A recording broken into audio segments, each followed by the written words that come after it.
it's only a dream. This life is a setting sun, and there's no time to sleep. Hello and welcome to the second episode of Sunshine Spotlight. Today, my guest is Ryan Hamilton of Ryan Hamilton and the Well, let's just use HARLEQUIN my Ghosts. name. I feel like What? it's tricky, especially when you're from the South, because nobody knows how to say it. Right. But you're from a part of the world. Yes, exactly. First of all, I got to ask you, man, with everything going on, how are you doing? Physically, mentally, artistically? How are you handling all this? You know, I'm okay. It's difficult. It's difficult to get used to it. You know what I mean? Like, people, when it first happened, everybody went into kind of panic mode. And what are we going to do? And all the tours are canceled. And so I feel better now than I did initially. But there was a learning curve, as I'm sure you know. And I'm okay now, but there was definitely a month or two there where it was just stress, panic, sadness. But I'm okay now. Thank you for asking. Yeah, of course. So I see you're very active. You were just in the UK, right? Playing sort of hybrid gigs. How was that?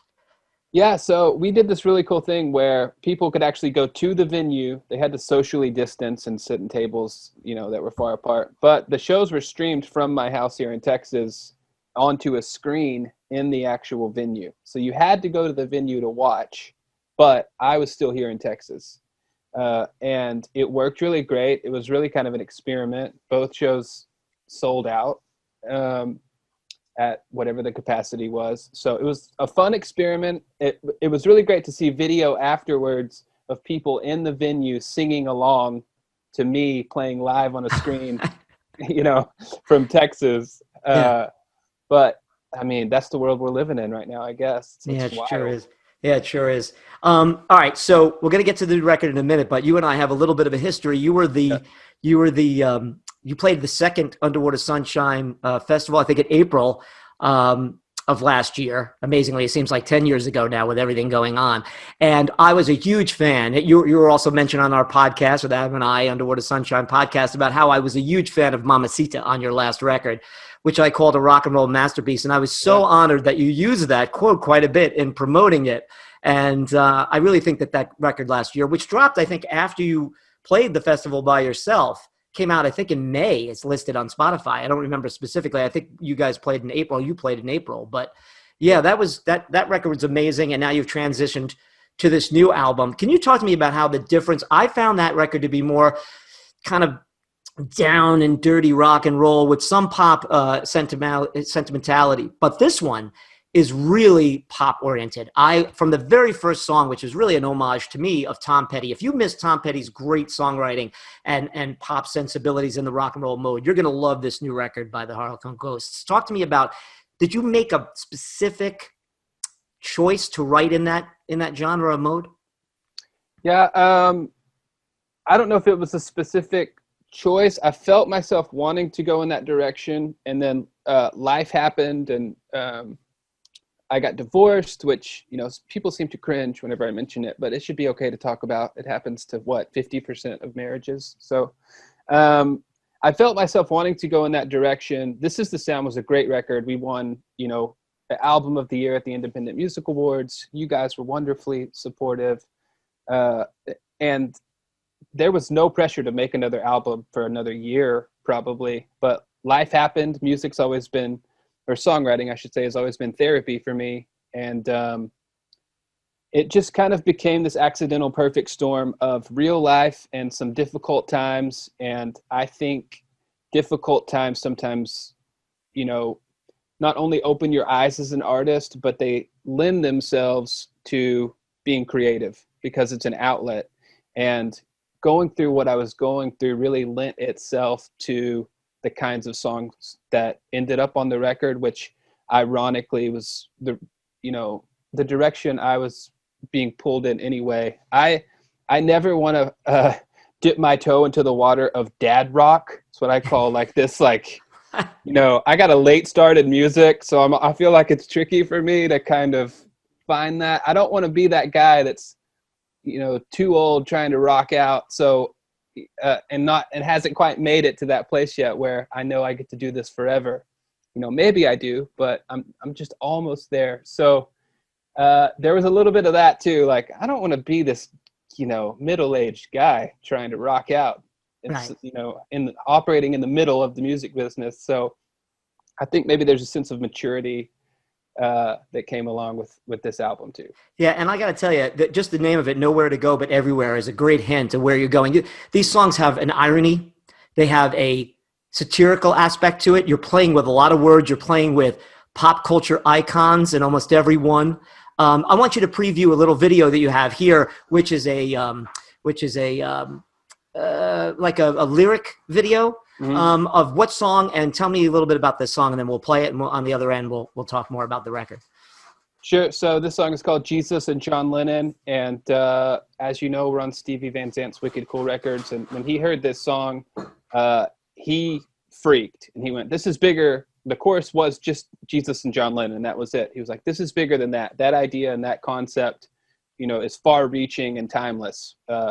Marilyn Monroe, Joe DiMaggio, Brian Jones and the Rolling Stones. And it became this kind of thing, this bigger thing than I had originally thought. And the idea is just, if things are going to fall apart, like they did for Jesus or John Lennon or these other people, would you still make the same decisions?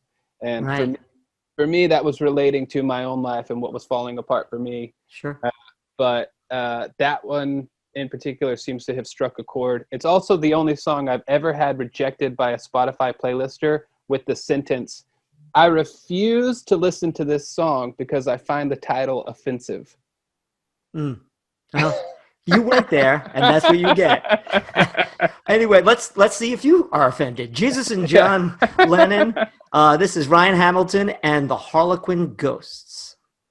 Na na na na na na na na na na na na na na. She goes to church on Sunday morning to cleanse her soul of Saturday night. She knows she could have listened to all those warnings and all that praying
So that's Jesus and John Lennon, brand new song from Ryan Hamilton, who's joining us here today. And from the brand new record that dropped today. No, but we're not today when you see this, but when we're talking right now, this record's only been out for a couple of hours, nowhere to go but everywhere. So tell me about not just that song, but all these different songs, like Out of My League has a lot of references to that. Can I Get an Amen? And I also find very interesting that I mentioned Tom Petty. You do a wonderful cover of Southern Accents, which is the title track to my favorite Tom Petty record. Talk about all of that. Yeah, so Southern Accents it's hard for me to pick a favorite Tom Petty song, but that's up there for me for sure. And I actually just through some mutual friends became friends with Chinner, who is Mike Campbell's guitar tech and has worked with the Heartbreakers forever. And I sent him the video I did of me playing Southern Accents at Underwater Sunshine with you guys. And, you know, because he was Tom Petty and Mike's guy. He was their guitar tech forever. So I was proud to send it to him. And he said, I prefer Lucinda Williams' version. And I was just like, what a dick. You know, and he was kind of laughing and giving me a hard time about it. So ever since then, I don't know, I had a bee in my bonnet, if you will, about it. I was like, I'm really going to show Chinner, because he's kind of like my Tom Petty and the Heartbreakers connection. Like, that's the guy that kind of gets me into that world. And I just felt determined to show him that I could do this song and do it justice. That's where it started, actually, was out of, you know, I don't know, some stubborn, like, I'll show you. Right. But, yeah, when we got in there and started doing it, it just kind of, it came together in a really beautiful way. I'm super proud of it. There's no chance I was going to put a song on an album from a hero if I didn't feel 100% confident in the version that we did doing the original justice. Well, I meant what I said earlier. If you are watching this now and you were a fan and are a fan of Tom Petty and that type of music, and not dad rock, but I'm talking about real, honest music, the bridge between folk and rock and roll, which Bob Dylan started and Tom Petty played with Bob. I think Ryan Hamilton's new record is right in that wheelhouse, and I think you did a fantastic job. Your evolution as a songwriter and as a band is really shown on this record. So congratulations from me and everybody here at Underwater Sunshine. It's great work, man, really. Thank you. It means a bunch. You guys have been great, and I'm thankful to be a part of that musical family. We're glad to have you. Last thing, what's your plans now for promoting this record in this crazy pandemic time? You know, we didn't know if we should still release it, and we just decided to go for it. Like you said, it came out today. It went straight to #1 in England on the iTunes charts and on UK Amazon. So that's a really good sign. We're going to keep pushing this record. The official album charts come out a week from today. So it's our best shot ever to really chart. We can't tour in support of it, so we don't know. It's kind of like you try and make plans, but you don't really know. So right now, all of our eggs are in the album promotion basket, and anything else is kind of a pipe dream. But man, do I pray for the day where we can actually put something on the calendar and go, okay, we're actually going to get to do that. Yeah. Yeah. You know, it's tough for someone who loves music and live music as much as me, New York City, everything that goes with it. It's really tough. Everything's kind of shut down. But man, thank you so much for being alive out there doing this. Great record again. Congratulations. And let Van Zandt know I said hello. I will. And also I still listen to those Disciple of Souls albums as if they were recorded yesterday. They are some of my favorite work. So let them know. Cool. I'll pass it on for sure. All right, thanks. That is Ryan Hamilton from Ryan Hamilton and the Harlequin Ghosts. I'm James Campion. This is Sunshine Spotlight. We'll see you. Got my